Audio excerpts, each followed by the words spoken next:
Warning: the radio broadcast you're about to hear was made by men and for men. It may at times seem a little rough around the edges, brash, and certainly not canonically approved by papal authority. But its content may indeed challenge you to become the man, father, husband God has called you to be. Listener discretion is advised.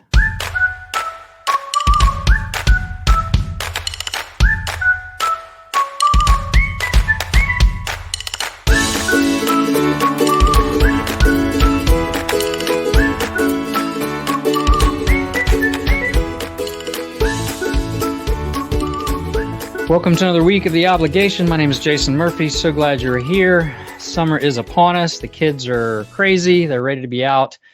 Exams are happening this week, last week. The pools are calling, the beach is calling, and everybody's ready for a little bit of a break. Joined again by my good friend Jim De Piante. Jim, what do you think? The kids are ready? Kids are ready for a break? The kids are always ready for a break. The parents are not ready for a break. Several folks saying, the kids are going to be home. What are we going to do all summer? And how do we keep them off of their devices? Yeah. That becomes the problem. Structured time. Yeah. You can't escape too much. Escape out of town, but kids will be in tow, so they'll be there. We'll have to figure out some activities, keep them busy and out of trouble, which shouldn't be too difficult, unlike us who are continually digging and scratching away at retirement, issues in the church, issues in society. We can't leave the scab alone. We got to pick. But I think we're going to keep looking. And like we said last week in closing, we're going to keep digging in that pile of manure till we find the pony's tail or some semblance of it thereof. It's not like they're not giving us a lot of material, Jason. I know. I keep thinking we're going to run out, but it just, the rabbit hole keeps going. I mean, similarly, I don't know if you heard or not, they just discovered this big underground railroad system going from Tijuana into Texas, I guess. There is running drugs. I mean, it was big enough. They had railroad cars underneath the ground. Like, how does that go unnoticed? How does the DEA and Border Patrol, how do they miss that? Now, those are things these days I just wonder about. They have other priorities. Man, yeah, they found 60 pounds of cocaine in a drug bust. And upon entering the house, I guess, they found a shaft in the crawl space of the house, and it led to, I think it was like a 60-mile tunnel. So a 60-mile tunnel that will fit freight cars down there to ship drugs from Mexico to the United States, and it's unnoticed. I wonder what they were doing with the soil as they extracted it. Man, I was wondering about that too. I didn't see it. I didn't see a great mound or anything. I mean, some of the prisoners, they put it in their pockets and they carry it up. But yeah, that's similar to a lot of stuff we have going on these days. A lot of big stuff happening right under our noses, and you wonder, how is this not being addressed? How is this going unnoticed? And corruption is just running rampant in our world, in our society, in our politics, of course, and unfortunately in our church. In our church, absolutely. Last week we covered a great length of different material. I mean, we closed out. I think we were talking about some movies. We're talking about the Legion of Decency. Yeah. We talked about the movie Father Stu. We talked about Unplanned. We talked about trying to Catholicize the media, especially movies, and what's a proper way to do that. And we hit on a lot of things. But I guess the big one going on right now that kind of crosses, aside from traditional Latin Mass situation, which is sort of within the church, I would say that's crossing from society and secular issues to the church would be the Roe versus Wade. That's still right there on the front burner, and the leak in the protests that are coming. Yeah, I mean, there's all sorts. I mean, there's been threats of burning churches. Now there's threats to burn the Supreme Court. That's continuing, and it sounds like this. We came from Ruth, or Ruth sent us this group that is, pro-abortion and anti-Catholic. That really kind of started this push of, disrupting masses and stealing the Eucharist, burning churches. apparently they were removed from, I guess, TikTok or one of the other social media platforms, and they've since been allowed back on. I don't know. We've heard that there's going to be the summer of rage or the summer of protests. I don't know. I know my son's getting ready to take a, field trip for the 8th grade from Holy Trinity. They're going to Washington to for their, their annual field trip, and it's a little concerning, knowing some of that stuff's going on. And I'm sure they'll use right judgment and not go to the Supreme Court or wherever they may be and avoid the protests. But it's still going. The protests are definitely going. I saw a very interesting article on NBC, and when I read it at first I thought, did they really say that? It said landmark law. Speaking of Roe versus Wade, a landmark law that legalized abortion nationwide. Good heavens, what kind of journalists are they? It's not a law. It was a Supreme Court decision. They'd like it to be a law, but it's not a law. Right. So, yeah, nationwide protests, apparently a theme or a group, I don't know, they call it Bans Off Our Bodies. And I observed that these very unfeminine people involved in this, that stands for Bans Off Our Bodies, works out to boobs. Which I think don't sexify us, don't objectify us at all. Right. So apparently it's their theme is it's a tragedy, and a pro-life facility was firebombed. A lot of voice messages left. Lovely stuff. I mean, it's interesting. You talk about inversion of good and evil. You're following the effing devil. Go to hell. That's where you're going anyways. Burn little Jesus freaks. Utter filth of the planet. All voice messages left on the apparently on the system at this pro-life facility that was firebombed. Yeah.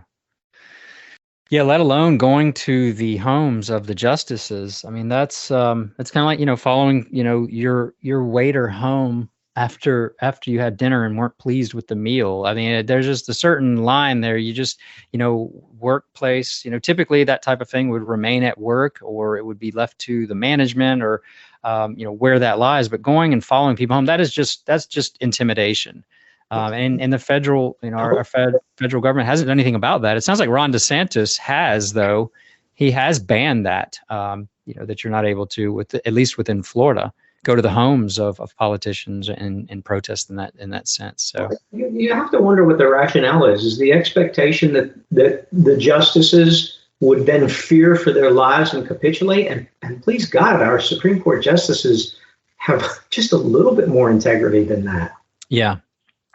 Yeah, I think this mob rules mentality is going to sway it. Now, when brass tacks comes down, if someone's at my door and threatening my kids and my wife and my life, obviously, I hope and pray I would have the the fortitude to stick to my guns. But some folks are going to be intimidated by it. They shouldn't be, and hopefully, please God, they won't. But that's what they want. They want to intimidate them. But I think these justices are going to, be stronger than they think and not be swayed by this. So we'll continue to pray for, obviously this reversal. This would be a wonderful thing, but also for the justices, for their strength and fortitude to remain vigilant in this face of this protest and these threats, and the Holy Catholic Church, banding together in prayer and sacrifice to hopefully see this happen after so many years and so many unfortunate deaths of the unborn. That's been just wild. I think, kind of a similar, it's not similar, but it's another kind of across secular lines here is Cardinal Zen, his arrest. Getting into some of the politics of the church, This guy is 90 years old. He's a frail old man, and he's arrested by authorities in Hong Kong. Special police sections set up by the government of Beijing to ensure Chinese national security. So they arrest a 90-year-old cardinal. That tells you something. The threat is the faith. Yeah.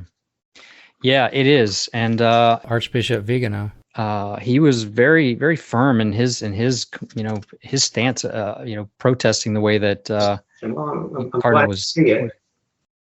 was treated, and a lot of mention of some of the politics between the Chinese government and the Vatican.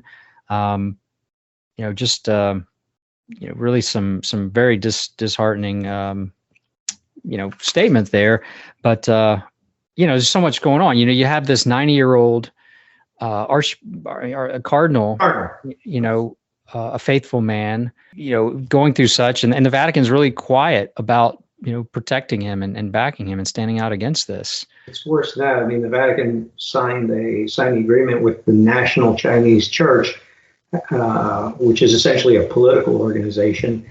So it's an arm of the Chinese Communist Party, and who contribute enormous sums, and Francis doesn't want to lose that. Cardinal Zen showed up in the rain to see the Pope, and the Pope didn't have time for him. That's pathetic. And 10 of his priests as well, right? 10 of his priests are kind of arrested and then released. Arrested and sent to re-education camps. So, they'll be punished. I think they refused to join they call it the patriotic church as opposed to the Catholic Church. So the nationally sanctioned flavor of the Catholic Church, the one that signed the agreement with the Vatican. And they wouldn't play along, so they got arrested. They were actually kidnapped. They weren't merely arrested. They were abducted and sent to re-education camps by the Chinese Communist Party. Yeah, I was just reading through some of the statements. He speaks of Francis, his deep church is totally aligned not only with the psycho-pandemic narrative, but also with this insane management of the Russia-Ukraine crisis by the deep state. And he goes on stating that Pope Francis confirms that he intends to normalize the pansexualization or pansexualism of the infamous LGBTQ ideology within the church, and along with the consequential eternal perdition of many souls. I mean, he just he says, the faithful look on scandalized at the transformation of the Holy See into a den of thieves. So, I mean, with that, that's strong. I mean, what are your thoughts on Vigano's, statements about that? I mean, how is he aligned with this? Where does he stand, or non-aligned? Well, he's it's interesting how the politics starts to shape up. So you have Vigano. He now has embraced the traditional Latin Mass. But by the way, people say, who is this guy to speak about politics? He's exactly the right guy to speak about politics, especially United States politics. I mean, he was the ambassador of the Vatican to the United States. That's what his role was. So he knows some stuff about U.S. politics. He's not just some guy talking out of the side of his neck. And he understands international politics. And he also understands what it means to be diplomatically snubbed. And so when you leave a cardinal of the Catholic Church standing outside who has come to see the Pope and you don't see him, that's a very clear signal that you're unwilling as the Vatican to endorse him. And in fact, it's to be understood as an endorsement of the policies of the Chinese Communist Party, which in fact is persecuting the church in China. So Vigano is probably the single best qualified individual in the world to speak about these matters. And I'll just mention it again. And he has fully embraced the traditional Latin Mass. Well, I mean, that's that seems to be the point of contention there, where it seems like those not aligned with the way Rome is being handled, those tend to be starting to align, if not already aligned, with the traditional Latin Mass movement. Right. It's very similar, and with the with the restrictions of the traditional Latin Mass, there was a article that I saw recently. It actually was in the Catholic News and Herald here in Charlotte. I guess it was probably republished from another. But on the Feast of Our Lady of Fatima on May 13th, the the Holy Father says the past should be a source of inspiration, not the destination. So I'm not sure where we're going. Jason, help a brother out, man. Can you explain what that means? I don't understand. I don't understand Pope Francis speak. I've read it a few times and I'm still trying to digest. So, the article says, looking back to find inspiration is good because without roots, we cannot progress, he said. But to go in reverse is to go back in order to have a form of defense, a safety measure that saves us from the risk of going forward. The Christian risk of carrying the faith, the Christian risk of journeying with Jesus Christ. What do we do with hold fast to all your traditions? What do we do with that? I don't know, but through the article there was no mention of the traditional Latin Mass, but it's very clear. It was sort of a subtle, kind of statement and sentiment, referencing, this past and I think it's just a blanket statement. It's trying to, encompass, and just say, oh, all of you folks, following this traditional Latin Mass and this ideology, it's holding up in the way of progress, and you're stuck in the past. Well, it is. I mean, make no mistake, it absolutely is. But not all progress is good. I mean, it is slowing the zeitgeist. He's right. Yeah, he's right. That's right. Yes. Yeah, it's in the way. It will always be in the way. It's not going to go away. I promise you that. Yeah, we're coming up on a break, but I just want to close it with this last statement, and then we'll pick back up. He said, "There's a risk right now, which does so much harm to the church, of wanting to turn back, either out of fear or because of lack of ingenuity or lack of courage." Like ingenuity, what are we trying to just to be clear, I'm not afraid. I'm not worried about being ingenious. I just want to worship God the same way God asked to be worshipped. So, silly me. So you must be one of these many people, he references, who are part of the church, who crop up like mushrooms here and there, over there, and they present themselves as a proposal of Christian life. Mushrooms. Jason, we got to get off of this manure theme. Exactly. Well, with that, I think we're going to have to clean this up, and we'll take a break and be right back. Did you know that 90% of older adults wish to stay in their home as they age? Aging in place has many benefits. It tends to improve quality of life, which in return improves physical health. Also, retaining independence as we age is critically important to our mental health. Hi, my name is Meredith Stignan, and I am the president of Harmony Home Solutions and an active parishioner of St. Patrick Cathedral. We are your trusted partner for aging in place. We strive to enhance the lives of older adults and their families by providing premier aging in place and universal design lifestyle solutions that increase safety beautifully. Now is the time to get your aging in place plan in order with Harmony Home Solutions.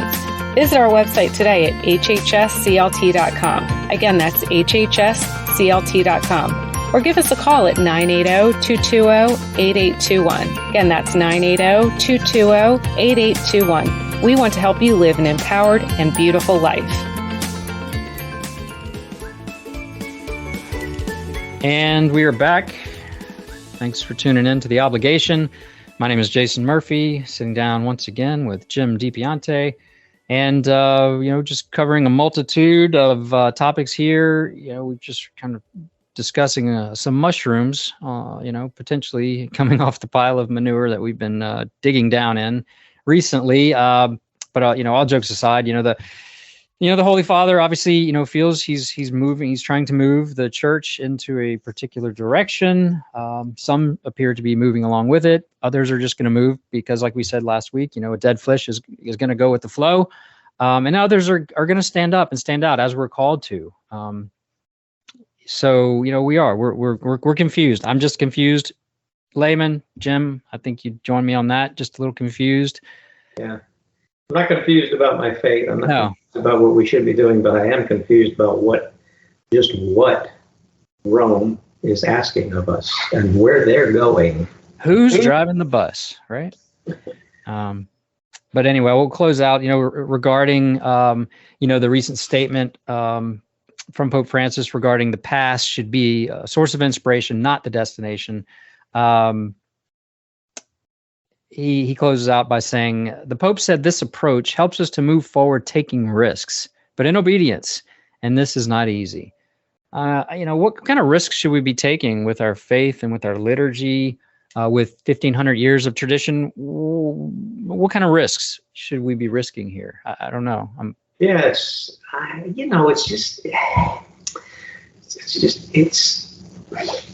gorp. It's just gorp.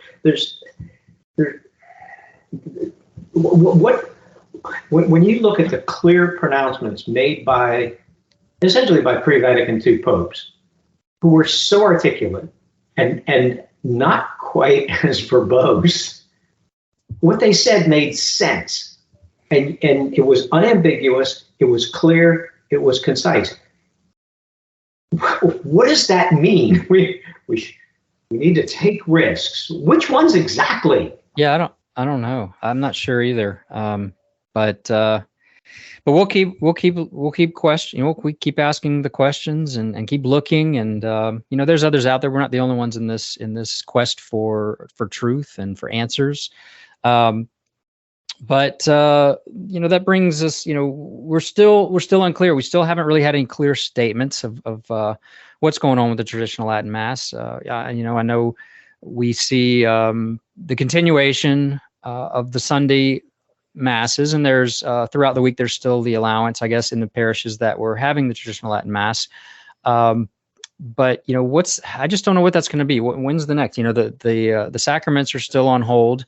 The confirmations, the nuptials, the baptisms. What assurance do we have that the traditional Latin Mass will be available in the Diocese of Charlotte? I mean, no one imagined 2 years ago, for example, that we would be where we are right now. We're actually making progress in that regard, and Traditionis Custodes absolutely put the brakes on that.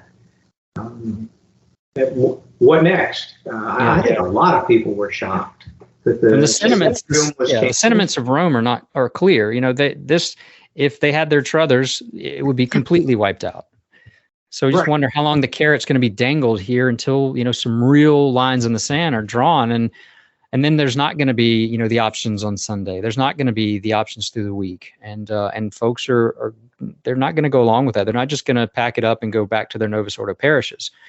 It's not possible. The hashtag, it's not 1975 anymore. Yeah. Folks are not going to roll over like they did. No. Because they know now they have a choice, even if the choice is across the Catawba. Yeah, and that's a choice a lot of people are making and weighing and considering, and a lot of questions are being asked. And of course, like we talked about last week as well, these big catchphrases and these big canonical words are being thrown out with any grounds to them. Schismatic and excommunicated and irregular, and we've answered this. And anytime I hear anyone talking about it, I think I mentioned to you the other day, I was listening to our own Carolina Catholic Radio, and they were piping in some talk show from EWTN, and there was a knucklehead. What's that? There was a knucklehead. Yeah, and he got a call in about someone interested in attending the Latin Mass, and he was told that they're irregular, that they're schismatic, they adhere to schismatic tendencies, and it's just a dangerous steep decline away from the church and away from faith. But he couldn't really get to the point. That danger, Jason, that's one of the risks I'm willing to take. If we're taking risks. Exactly. So the church, let's change gears a little bit, because I know it's been a hot topic recently. There's been some recent canonizations and a lot of canonizations. Oh, canonizations. Wow, I'm shocked. I was looking around trying to figure out, I was trying to pinpoint and see the number of canonizations and trying to put that together. And you may have some more updated figures, but it looks like from what I was looking at, the numbers show the canonization reached an all-time high when Pope John Paul II was Pope. 80 individuals became saints in the 26 and a half years he spent as Pope. And then his successor, Pope Benedict, also reached a peak at 5.73 saints per year, and he oversaw 45 new saints in just 7. That's a per year figure. Okay, so yeah, figures. Francis, the last number I had was over 900, but he just ratcheted that up with this recent spate of highly politicized canonizations. Benedict bucked the trend. Benedict, his volume of canonizations was more in line with pre-Vatican II predecessors. Okay. John Paul was way out in front until Francis came along. John Paul had 482 over his how many years? His pontificate was 28 years or something. So Francis has totally blown that record away. I mean, he's got over 900 in his dozen or so years that he's Pope. Paul VI had several at 84 over the span of his pontificate. So John Paul, working backwards, Francis, Benedict, John Paul, and Paul VI. 1,520 canonizations. The total, since the process was codified in the 1500s, the total prior to Paul VI was just over 200. Wow. We're cheapening what it means to be a canonized saint. And we're canonizing for, what we're canonizing is the zeitgeist. What we're canonizing is the council. What we're canonizing is the new reality. So for those out there listening, zeitgeist, give me a definition there. The German root word, the spirit, the ghost, the spirit geist of the time. Okay. So it's makes sense. The idea that now is different and now is better, and we have to make progress. And so the spirit of our times is, it's the modernist idea. And so we're canonizing that by canonizing saints who embrace that. Ironically, all of the people just canonized by Pope Francis all nurtured their faith on the traditional Latin Mass. Interesting. So we say all roads lead to Rome. Can we say all scandal leads to Germany? I don't know. That's rough. Sorry, guys. I got a bunch of German blood in my, and so I can make that. I'm just kidding. Just looking at recent church history and some of the things going on. You have a reputation for making problems. So yeah. So lots of saints. Very interesting. So you and Jeff Kassman on Welcome to Tradition, you guys addressed that recently, right? We did. We talked about, is it fair to look at recent canonizations and say, I'm not convinced? Well, what is it that you have to be convinced of? What is the purpose of canonization? It's not primarily to say this person is in heaven. There are all manner of people in heaven, but not everybody gets canonized. The reason that a person is canonized is to hold this person up as an example of heroic virtue. Yeah. And so this person is presented to us as someone to not just admire, but to venerate and to emulate. The church has, so first observation to make, is it fair to question that? If we're only talking about the process before it was drastically modified, it was not reasonable to question the canonization process. That said, the canonization process itself has never been infallibly defined as infallibly reliable. But even so, not everything that's infallibly defined, we still can't question certain things. It would be a theological error, would be the censure to question that process. But the process has changed. And the process is only dependable and even potentially infallible to the extent that it follows valid law. So it's reasonable to question the promulgation of the new Mass, the new Code of Canon Law, and in fact, the canonization process, which was first changed in 1969 by Paul VI after having been around from 1500s to 1900s. So it was around for 400 years, essentially unchanged. And then it was changed radically under John Paul II to the point it barely resembles what was being done before. I mean, the role of the so-called devil's advocate has been drastically reduced. He primarily looked into the life of the person, trying to find things that were very unheroic or unvirtuous, but he also ensured that the process was scrupulously followed.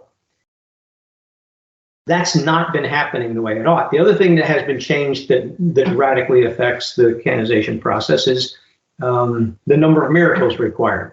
Correct. And probably more importantly, the understanding of what constitutes heroic virtue has been drastically changed. So again, it's an interesting notion. What about people who didn't make the cut under the old process? Do they get another try? because a lot of people are being canonized that are grossly inferior in terms of their virtue to people who didn't make it in the past. So I don't know. Yeah, that's interesting to look that up. How many overall did we say? How many saints would you say we have canonized saints in the church? Did you get to that? Did you cover that? The total number is around 1,000, less than 1,800, okay. But something under 1,600 of those have been within since Paul VI. Wow. That's a lot. 200 versus 1,500 is what we're talking about. 200 over a 400-year period. We canonized 200 people, and only one pope, I should add. Yeah. And now we canonize pretty much everybody who sits on the papal throne as soon before their bodies are cold in the grave. Yeah. And 1,500 folks. I mean, come on. Yeah, that's interesting. So on one side you have all of this canonization of, perhaps potentially questionable candidates, or at least parameters that they're being, tested under. But on the other side of the coin, you have a large number of folks being canceled from the church per se.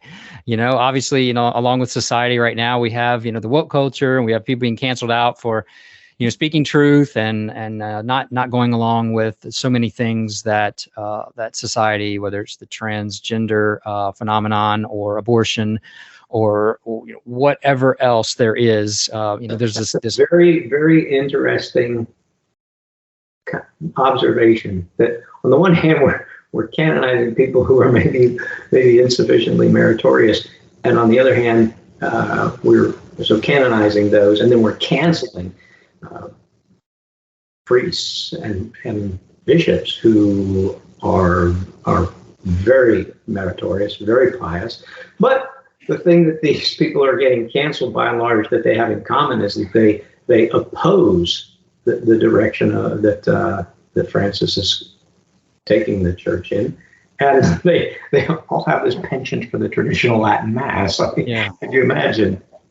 And yet, we've said this before, you've got, these priests, and these bishops being removed from office, being reprimanded, for their stance to tradition, the Mass, and formation of seminarians and communion in the hand.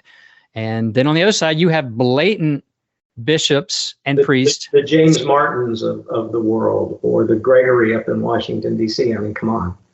Or the German Synod as a whole, preaching this new church, these new ideals or whatever that are more compatible with society, and nothing's being done. So how is that? How are the faithful being paying this price, and yet there's been no consequence for those blatantly against church teaching? That's the big confusion for me. How does this continue? But this cancel culture, it seems it is infiltrating not just society, but it's now come into the church. Well, it's been there. I mean, it started in the 70s. Yeah. You had pretty much the death knell for any priest in the 70s was to look at the changes that were being forced down people's throats, changes no one asked for. And to resist. I mean, you had guys like Father Paul Wickens up in New Jersey. This guy was the quintessential parish priest. He was a parish priest, but he was also a chaplain in a hospital and a nursing home. He taught in a parochial school, parish school. He was the youth director, athletic coach, fantastic basketball player, fantastic coach, dearly loved by his people. But not only, he was the police chaplain, the fire chaplain for the city of Orange, New Jersey. And he made the mistake of resisting Bishop Garrity. And Garrity punished him. And then subsequently Bishop McCarrick, punished him more so. So they took away his salary, stopped paying him, took away his pension savings, took away his hospitalization insurance, and then wouldn't let him accept stipends from the faithful to say Holy Mass, and then kicked him out of his rectory, which he made a little bit of hay from. The press showed up to take a picture of him leaving his rectory, and so he went up in his attic and he got an old suitcase. There was nothing in it, right? And he stood on the porch of his rectory. This poor priest got kicked out of his rectory with his suitcase, and it was a great picture that made it all over. Yeah.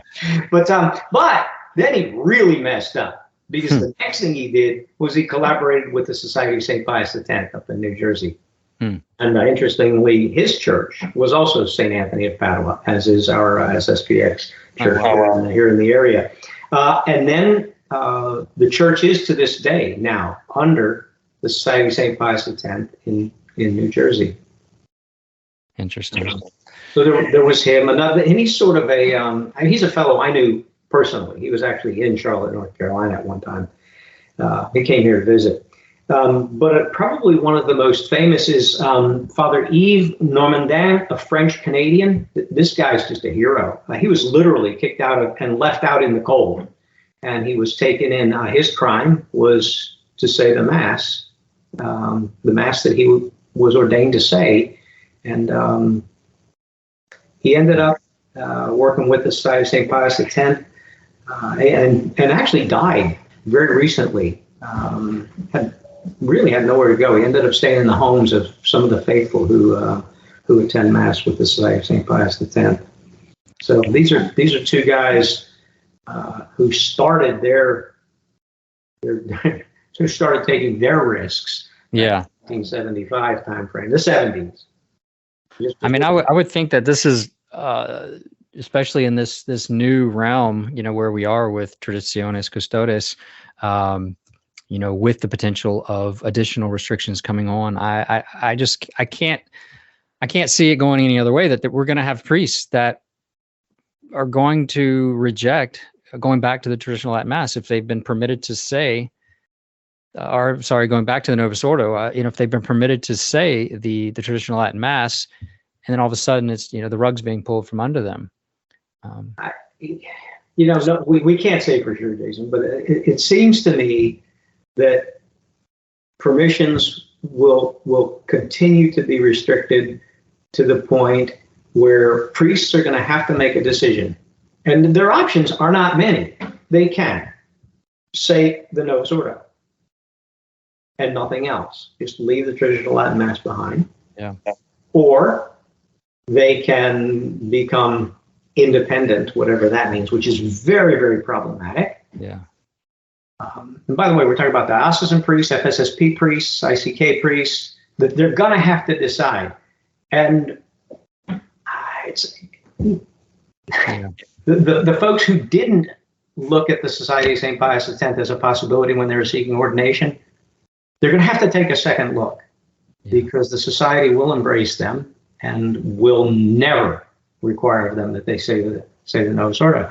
So I see it coming, but the faithful are going to have to make that same decision. What am I going to do? Am I going to go exclusively to the Novus Ordo? And do I want the Triduum? Do I want marriages? Do I want confirmations traditionally done? Or am I going to finally capitulate? And it's a lot to think about. Let's take a quick break. We're going to come back and we're going to talk about one more canceled priest here, Father Altman, Caritas in Veritate. That is his site, his apostolate, and we'll be right back.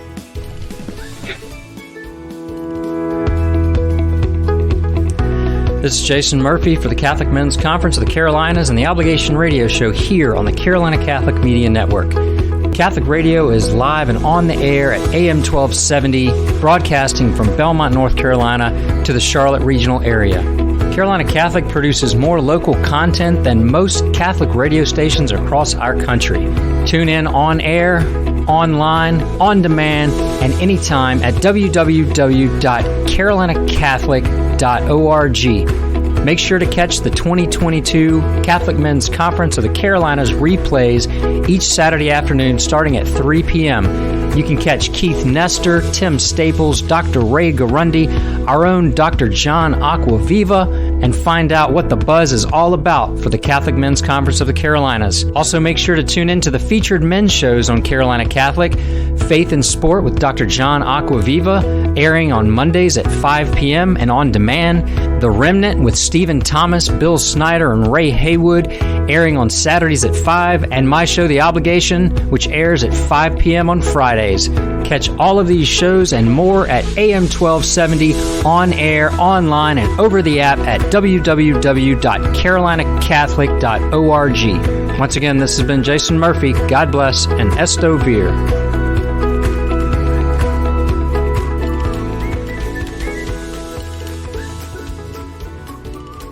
And we're back.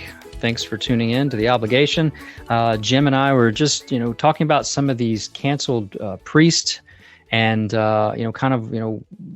those defending the traditional Latin Mass and, his traditional formation and virtue are kind of being canceled, as we see many people in today's society, whether it's politicians or actors or, anyone of notoriety, and they don't go along with the teachings of what the secular world is wanting to teach. The church has its contingencies as well of those being canceled. And we left off. We were, we mentioned Father Wickens, Father Normandin, and one other, Father Altman. Jim, tell us a little bit about Father Altman. Well, very much in the news. Something of a firebrand. The whole canceled priests movement, if you will, seems to focus on his experiences, and I'm real mixed, to be very honest, because on the one hand he has spoken up against things that I'm happy for him to have spoken up against. On the other hand, he's very, very heavily into politics. Okay. And of course, there is a Catholic understanding of all politics. That's not my point. But he's been outspoken in ways that are not fitting for a diocesan priest. And he's being made something of a public martyr for what are essentially political and secular concerns. And I'd rather see him focus primarily on the Mass. And interestingly, being somewhat rebellious, he has zeroed in on the traditional Latin Mass and seems to be embracing it. He's raised somewhere upwards of $1 million to deal with, legal fees and whatever else he's dealing with, because he has been, he's been silenced by his diocese. Some of the things he talked about: racism, feminism, COVID-19 vaccines, the mask mandates, abortion, fair enough, climate change, that it's all a hoax, immigration. All of these things have a moral dimension. There's no question. The January 6th episode at the Capitol, a lot of truth in what he says, but that's not his vocation. Yeah, sure. But he has embraced the Latin Mass. And although some of the people that he has truck with are not sympathetic to the SSPX, he himself seems to be. And he actually said, and fairly recently, that he would consider joining them, and said something along the lines of, but who else would have me? So my reaction is mixed, but a very good guy to pray for.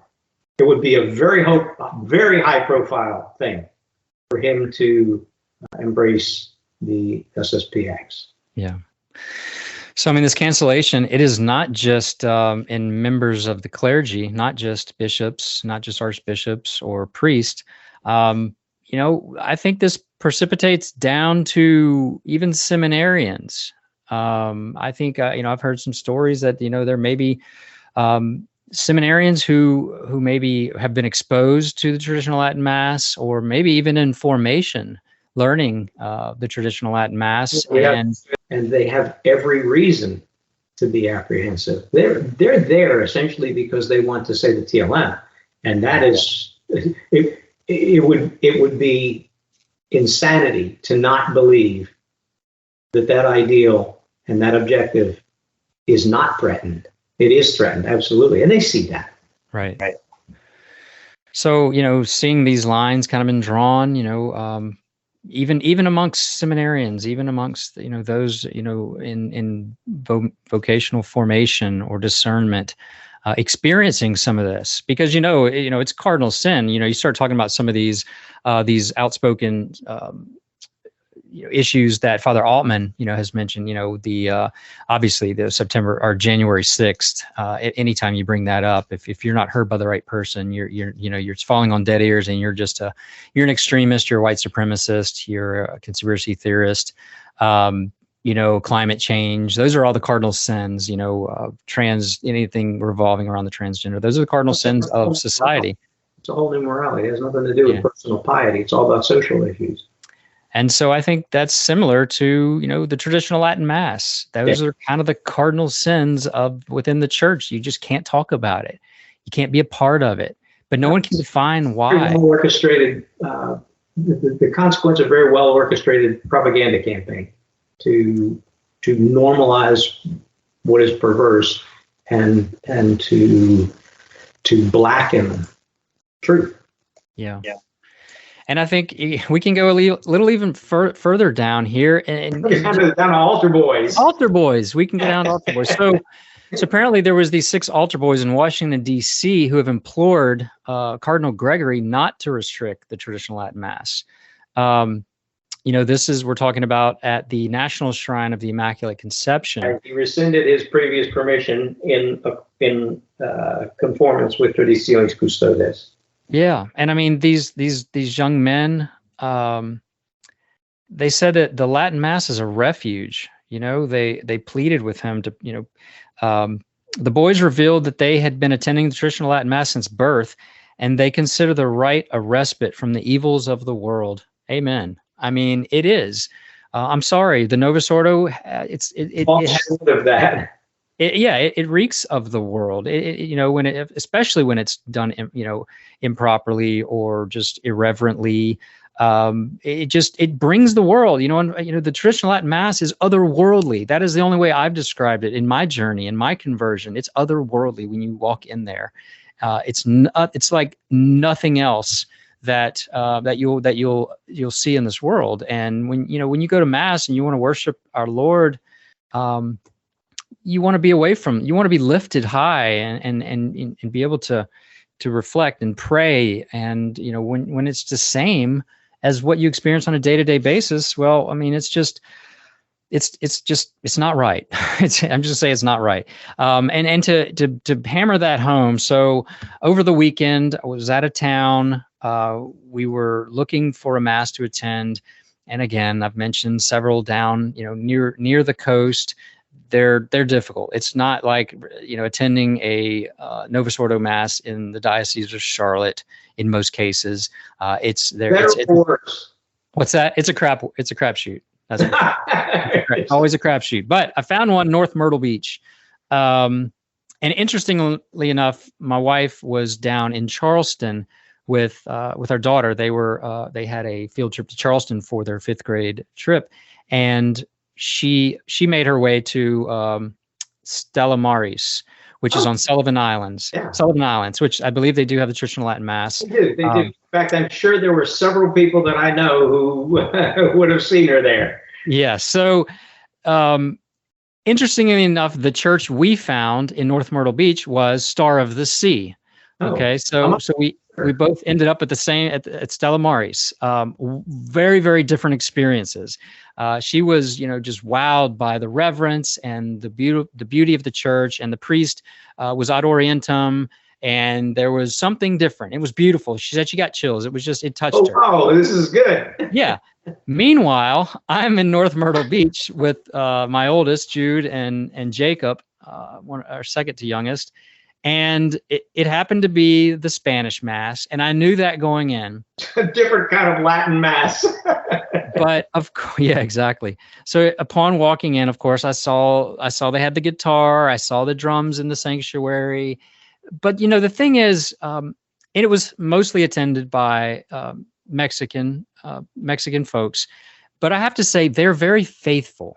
I would prefer to attend a Spanish Mass with all its festivities and the guitar than a irreverent, English Novus Ordo. I just feel like the Hispanics, they have a way, they're faithful, they're devoted.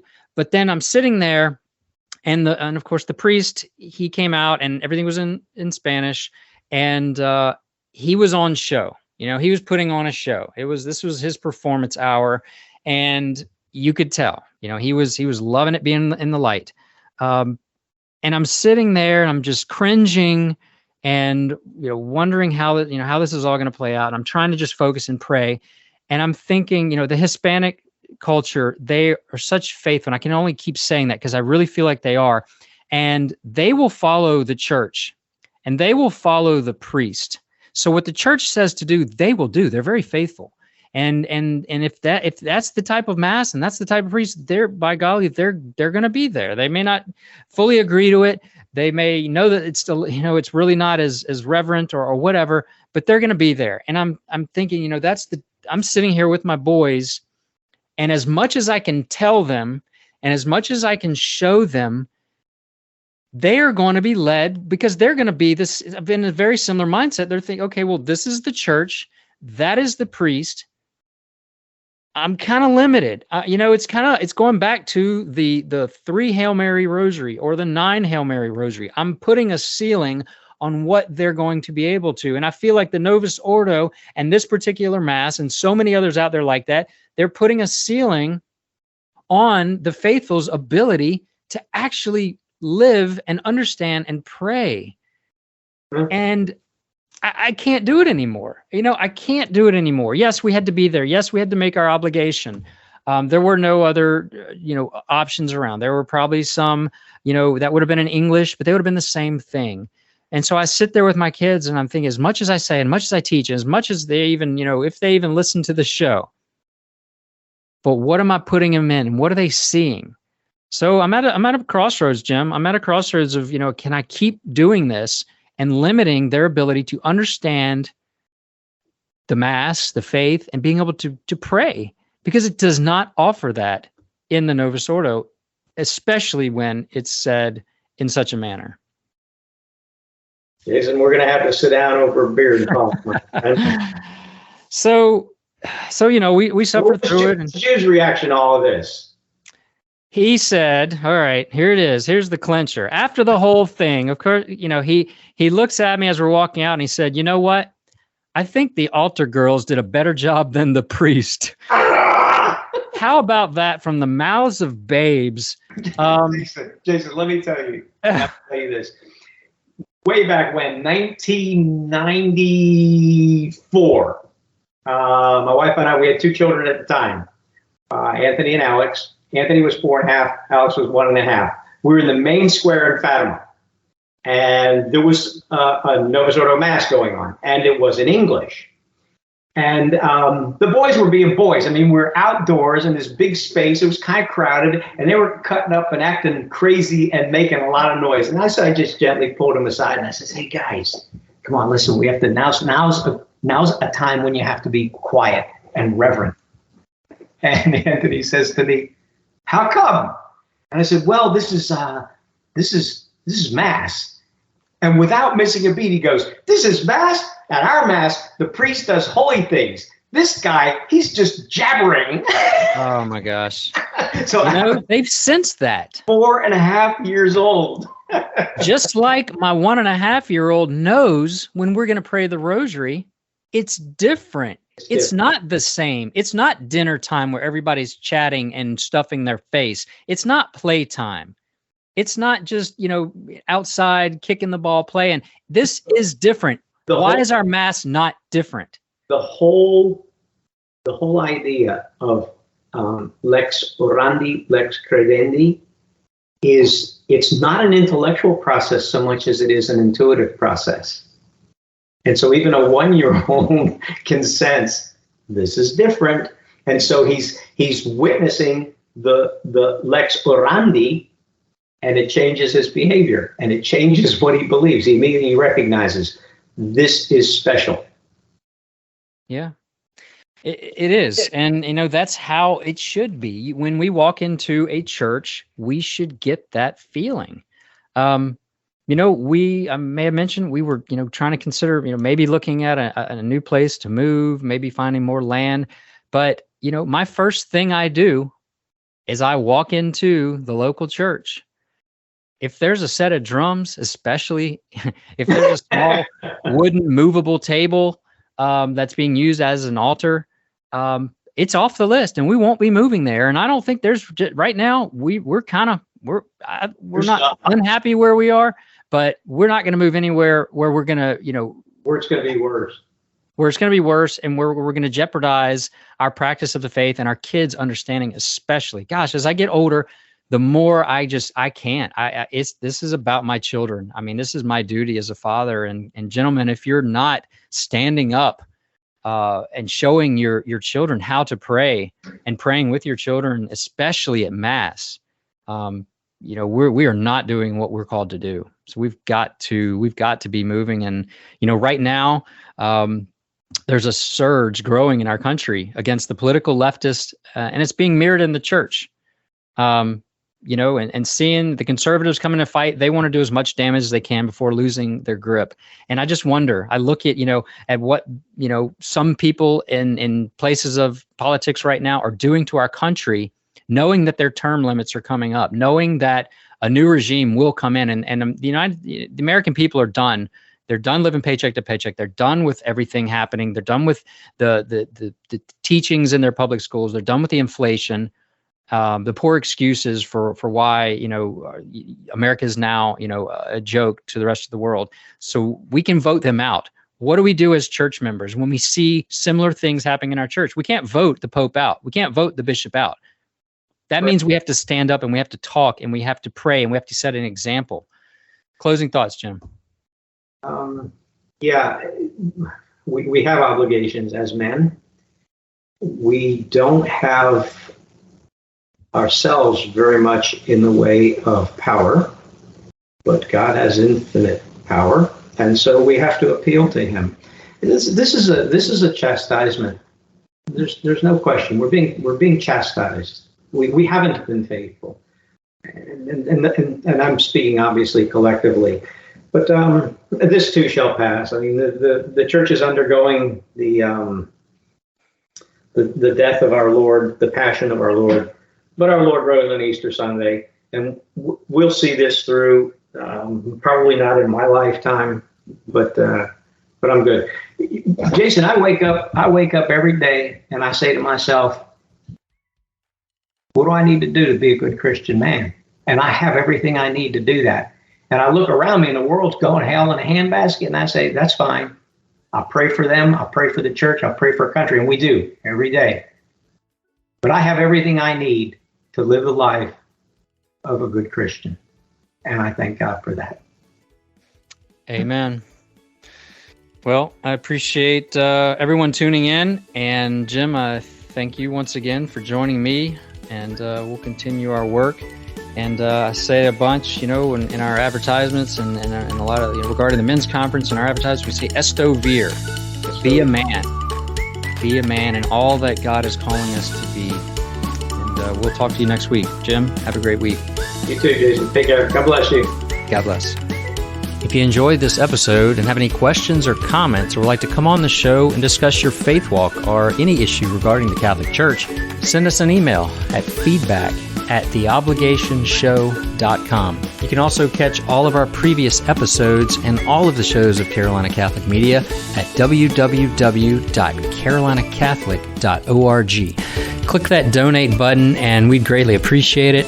There are also many opportunities to sponsor the show, the radio station, and the Catholic Men's Conference.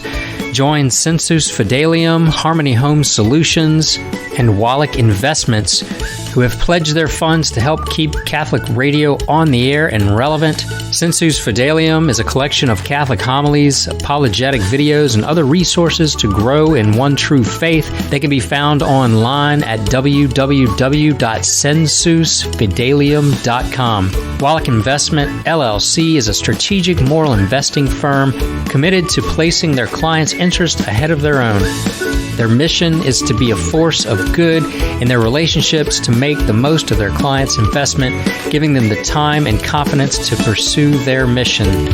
Contact Daniel Wallach at www.wallachinvestments.com for more information. For the Obligation Radio Show, the Catholic Men's Conference of the Carolinas, and the Carolina Media Network, my name is Jason Murphy. God bless, and Esto Vida.